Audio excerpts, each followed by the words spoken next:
But again, that's consistent with a copper to gold ratio that keeps going lower and lower and lower. That's the market more betting on the gold side of it, less on copper, which, copper being a real economy, physical commodity. If, the economy was picking up, we would expect copper prices to vastly outperform gold, but it's been the other way around.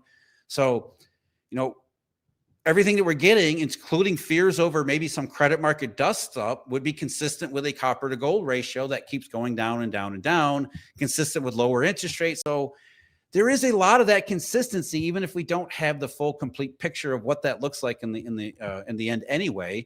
Not that we should expect that to begin with. I know that's one thing I do want to mention here is that you go back to 2008, it was kind of the same progression.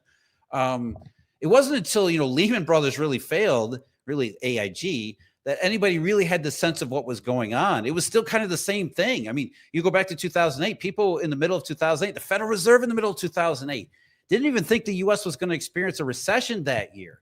They thought that Bear Stearns represented the absolute bottom. That was the worst case. And it really didn't become absolutely clear to most people until the fall of 2008.